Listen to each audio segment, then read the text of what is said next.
Is your student in an unhealthy relationship? Would you know if your student was in an unhealthy relationship?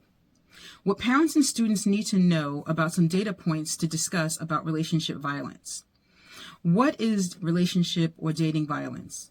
The performance or threat of an act of violence by at least one member of an unmarried couple on the other member within the context of dating. This may include any form of a sexual assault, physical violence, digital abuse, and verbal or emotional abuse.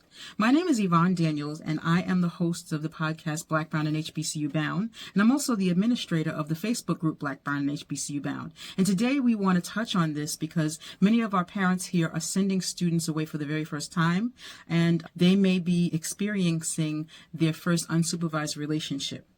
This episode is going to be inspired by what we are watching in real time in the news today while Sean Puffy Combs is on trial, standing trial for a plethora of things, some of which we're hearing about is the physical violence that occurred within the relationship with him and his longtime girlfriend. We normally don't touch upon these subjects, but he is an HBCU student. We all know he attended Howard University, and dating violence is a subject that needs to be talked about. So we're going to explore that in this episode. Oftentimes, in a campus setting, physical violence or dating violence goes unreported.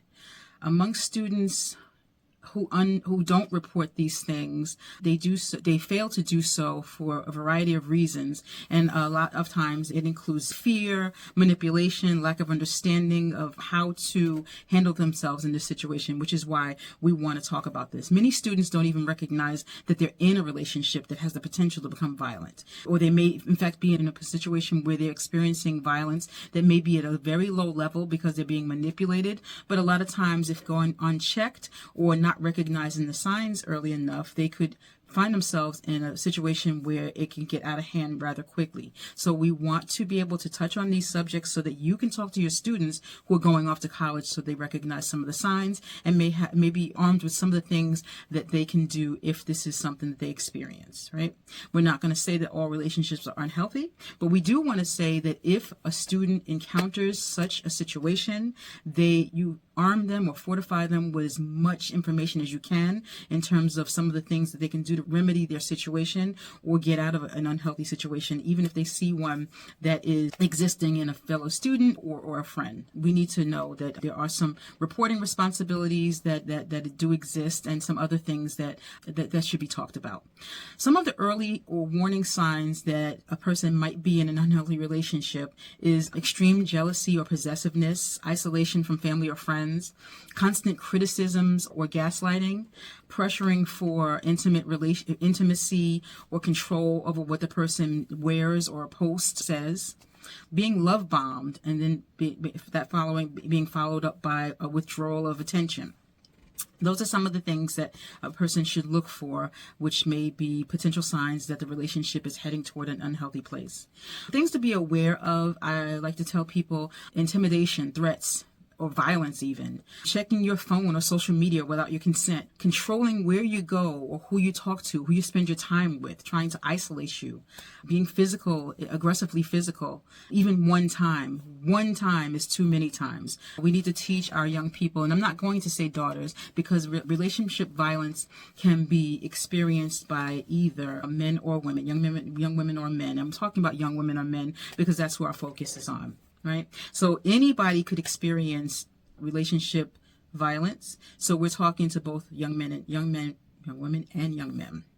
Barriers to reporting these college settings. A lot of times fear of not being believed is one of the factors that might contribute to somebody thinking that they're going to suffer in silence. Embarrassment or guilt. The belief that the campus police or the administrators won't act once they've made the report. So these are some of the things that are barriers to people thinking that they have an outlet or someone to cry out to if they find themselves in the area of crisis. And the contributing factor of the crisis is that they may be in a relationship where they're experiencing violence, or they may be afraid that they may experience some form of violence. These are things that you want to talk to your students about. What to do if you or a friend is in a violent relationship. Trust your gut. It doesn't have to be physical to be real. You don't have to experience somebody putting their hands on you to know that your situation is heading towards an unhealthy one, and there's no reason for you to think that you should stick around to see if it's going to become unhealthy. If it's not comfortable, if your gut tells you you're not in a good space, take action. There's no need to wait till you're confirmed, ooh, this is the situation I'm in. No, we're not going to let things escalate.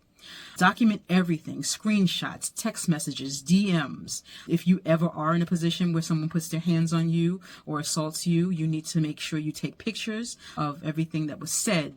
When it happens, you need to keep a diary, write down things in real time. These things can be helpful for later when and if the police are involved and an arrest has to be made and it ends up in court. You want to find out about and use your school's Title IX office services. And you want to also have some national resources on hand that if you don't find yourself in need of, you have them so you know them in case someone comes to you and they want to give you a story about something they're experiencing.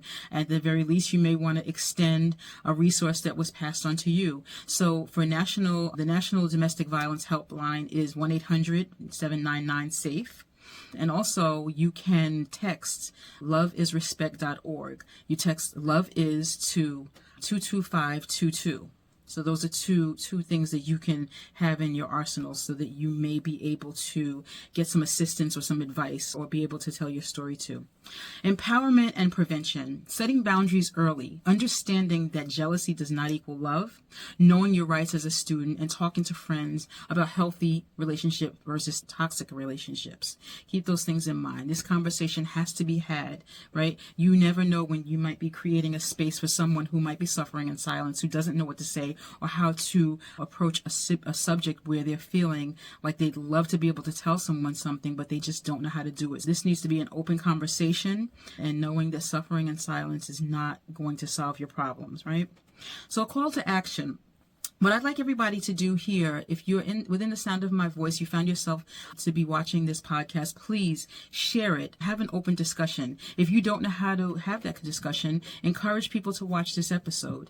It needs to be talked about. You're not going to just watch what's going on today and think that this is normal. I don't know how the outcome of this trial is going to be. I do know that there are some pretty gory allegations being made. He's being charged with some stuff, and if found guilty, the court's going to do what the court's going to do. But we don't want another young person on a campus, and this didn't happen on campus. What he's being charged with or what he's standing trial on has nothing to do with what's on a campus. But I know I wanted to talk about this for students that are heading off to campus or people who are on campus right now. You don't have to be a freshman to be experiencing any type of domestic or relationship violence. So keep these things in mind. Again, I'd like you to be able to share this as a resource to other students. I encourage you guys who are listening right now to go down in the comments. You might have an experience that you might want to talk about anonymously that might open the eyes of somebody else experiencing this type of violence in their relationship, or you might want to be able to share your own story so other people can see some of the warning signs